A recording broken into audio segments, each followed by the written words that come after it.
Assalamualaikum warahmatullahi wabarakatuh. Mohon dosen menyesuaikan, izin memperkenalkan diri, Taruni tingkat 4 Politeknik Imigrasi dan Pemasyarakatan Indonesia, jurusan Keimigrasian, nama Putri Nabila Syadza, NRT 2022.2610.2.01, Prodi Hukum Keimigrasian C.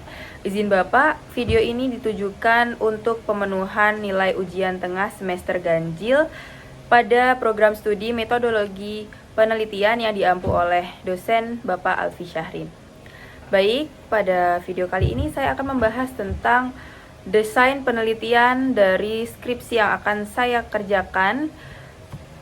Untuk judul penelitiannya merupakan efektivitas program desa binaan imigrasi dalam memperkuat pembangunan sumber daya manusia guna mencegah pekerja migran Indonesia non-prosedural di wilayah kerja kantor imigrasi kelas 2 Madiun, di mana latar belakangnya yang terdiri dari research gap dan urgensi masalah.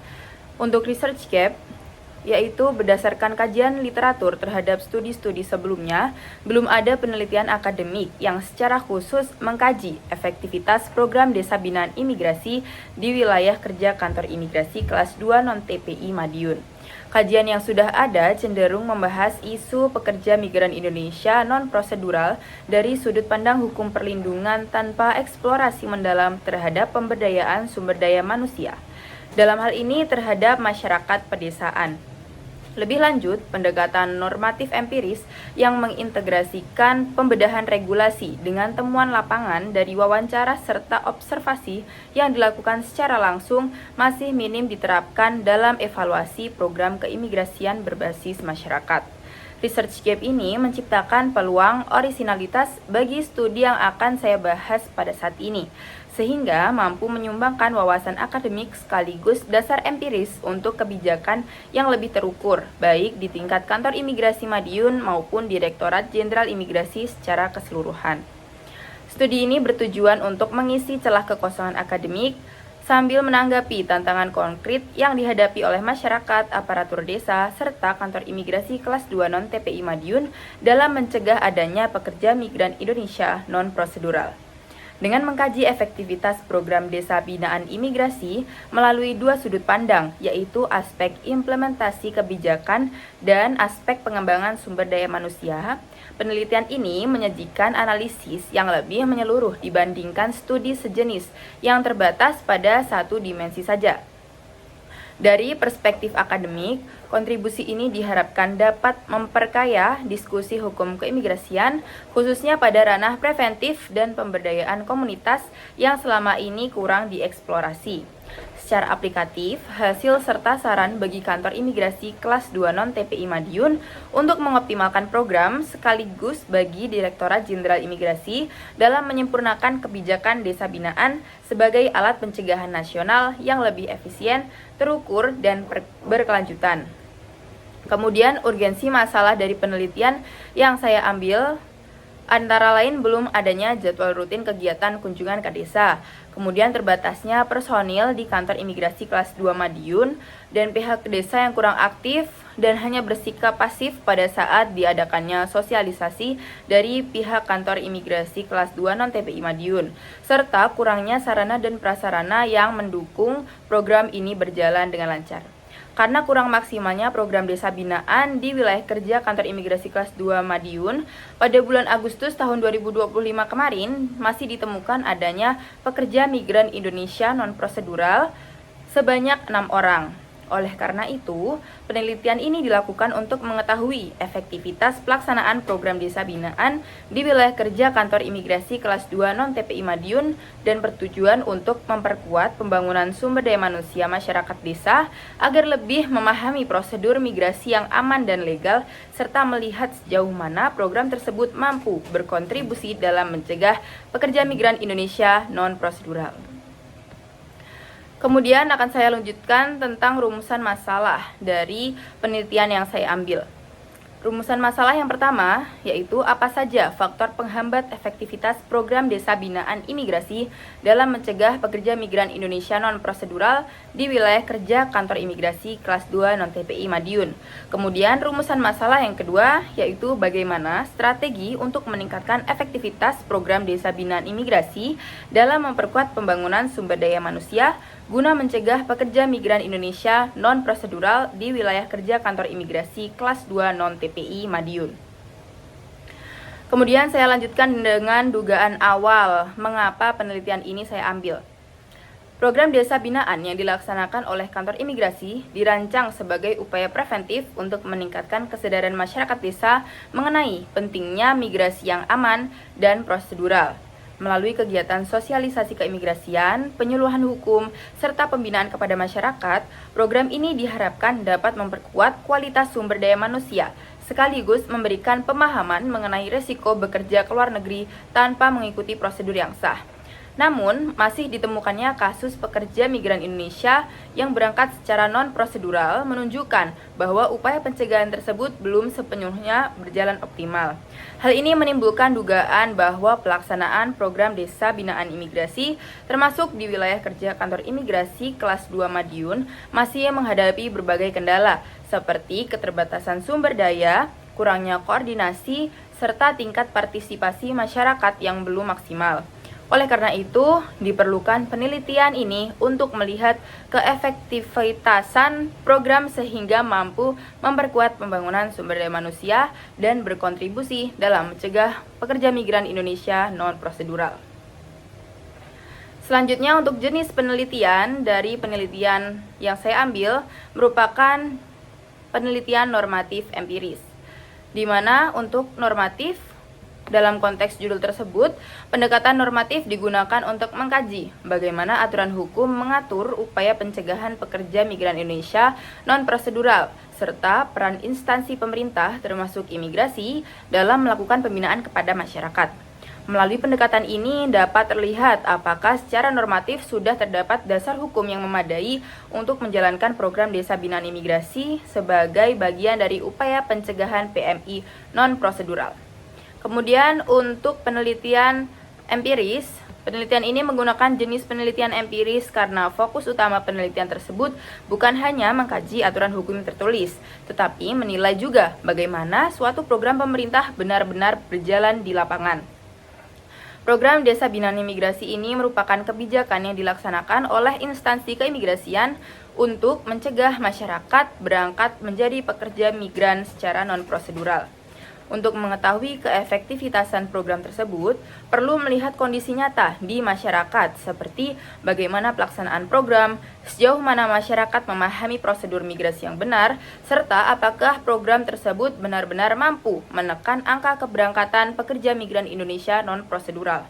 Artinya, data yang digunakan tidak hanya bersumber dari peraturan perundang-undangan saja, tetapi juga dari hasil wawancara, observasi secara langsung maupun data lapangan. Pendekatan ini dapat menilai efektivitas kebijakan keimigrasian dalam praktik, serta mengetahui faktor sosial, ekonomi, maupun tingkat pemahaman masyarakat yang mempengaruhi masih terjadinya PMI non-prosedural di wilayah kerja kantor imigrasi kelas 2 Madiun. Data penelitian dari penelitian saya ada dua, yaitu data penelitian primer dan sekunder. Untuk data penelitian primer, saya akan melakukan wawancara, observasi secara langsung, dan mengambil data lapangan dari beberapa sumber, seperti pejabat dan petugas di kantor imigrasi kelas 2 Madiun, kemudian melalui aparat pemerintah desa binaan dan juga masyarakat desa binaan. Kemudian data penelitian sekunder saya peroleh dari yang pertama ada Undang-Undang Nomor 6 Tahun 2011 tentang Keimigrasian, yang kedua Undang-Undang Nomor 18 Tahun 2017 tentang Perlindungan Pekerja Migran Indonesia, yang ketiga Undang-Undang Nomor 21 Tahun 2007 tentang Pemberantasan Tindak Pidana Perdagangan Orang, yang keempat Peraturan Pemerintah Nomor 59 Tahun 2021 tentang Pelaksanaan Perlindungan Pekerja Migran Indonesia, tepatnya pada pasal 2. Kemudian yang kelima, Peraturan Badan Perlindungan Pekerja Migran Indonesia Nomor 8 Tahun 2023 tentang perubahan atas Peraturan Badan Perlindungan Pekerja Migran Indonesia Nomor 7 Tahun 2022 tentang proses sebelum bekerja bagi calon pekerja migran Indonesia. Yang keenam, pedoman pembentukan dan pembinaan desa atau kelurahan binaan imigrasi dan petugas imigrasi pembina desa atau PIMPASA nomor IMI 076.OT.02.02 tahun 2025. Yang ketujuh, surat edaran nomor IMI 0277.GR.02.06 tahun 2017 tentang pencegahan tenaga kerja Indonesia non-prosedural. Dan yang kedelapan, surat edaran Direktur Intelijen Keimigrasian nomor IMI 4GR.04.01034 tentang pembentukan desa binaan imigrasi.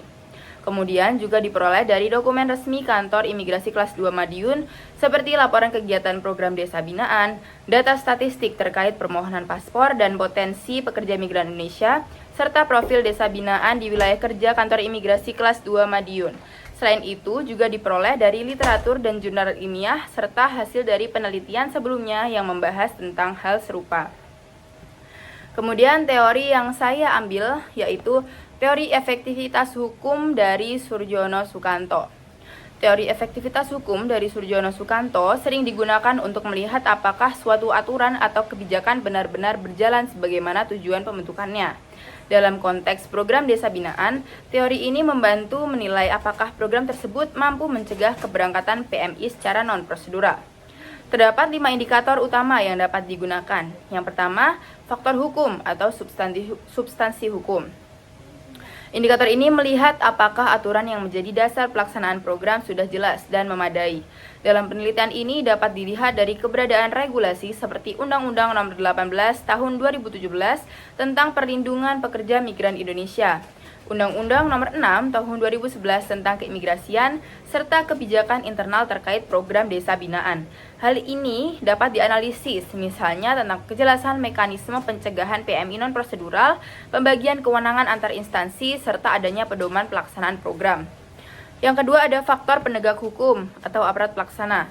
Indikator ini berkaitan dengan kapasitas dan komitmen aparat yang menjalankan program seperti petugas imigrasi, perangkat desa maupun instansi terkait. Penelitian ini dapat melihat bagaimana kompetensi petugas, koordinasi antar lembaga, serta konsistensi aparat dalam melakukan sosialisasi dan pengawasan terhadap potensi keberangkatan PMI non-prosedural. Yang ketiga ada faktor sarana dan fasilitas. Efektivitas program ini dipengaruhi juga oleh ketersediaan sarana pendukung seperti anggaran, media sosialisasi, sumber daya manusia, serta sistem informasi yang memadai. Dalam konteks desa binaan, misalnya dapat dilihat apakah kegiatan pembinaan didukung oleh program pelatihan, penyuluhan hukum, atau kerjasama dengan lembaga lain. Yang keempat ada faktor masyarakat. Indikator ini melihat sejauh mana masyarakat memahami dan menerima program yang dijalankan. Penelitian dapat menilai tingkat kesadaran masyarakat tentang prosedur bekerja ke luar negeri secara legal, tingkat partisipasi warga desa dalam kegiatan pembinaan, serta perubahan sikap masyarakat terhadap praktik keberangkatan non-prosedural. Yang kelima, yaitu faktor budaya hukum atau legal culture. Budaya hukum berkaitan dengan nilai, kebiasaan, dan cara pandang masyarakat terhadap hukum. Dalam penelitian ini, indikatornya dapat dilihat dari pola pikir masyarakat yang masih menganggap jalur non-prosedural sebagai cara cepat untuk bekerja ke luar negeri, pengaruh jaringan perekrut ilegal, serta tingkat kepercayaan masyarakat terhadap pemerintah. Kelima indikator tersebut dapat digunakan untuk menjawab rumusan masalah pertama, yaitu mengenai faktor penghambat efektivitas program desa binaan imigrasi di wilayah kerja Kantor Imigrasi Kelas 2 Madiun, dan rumusan masalah kedua, yaitu mengenai strategi untuk meningkatkan efektivitas program desa binaan imigrasi dalam memperkuat pembangunan sumber daya manusia guna mencegah PMI non-prosedural di wilayah kerja Kantor Imigrasi Kelas 2 non-TPI Madiun. Kemudian, novelty dari penelitian saya, yang pertama ada penelitian normatif empiris pertama tentang efektivitas program desa binaan imigrasi yang bertempat di wilayah kerja Kantor Imigrasi Kelas 2 Madiun yang merupakan pelopor program desa binaan imigrasi secara nasional.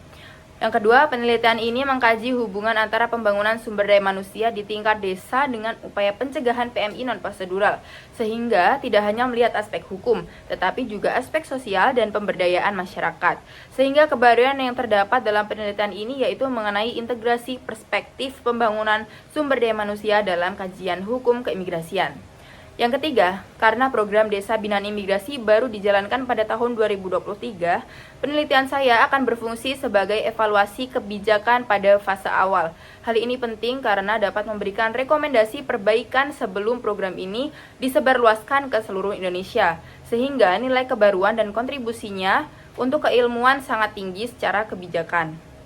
Dan yang keempat, penelitian ini secara khusus melihat apakah peningkatan literasi keimigrasian masyarakat desa melalui program Desa Binaan Imigrasi benar-benar berkorelasi dengan penurunan keberangkatan PMI non-prosedural di wilayah kerja Kantor Imigrasi Kelas 2 non-TPI Madiun, di mana hal ini belum pernah diuji secara akademik sebelumnya.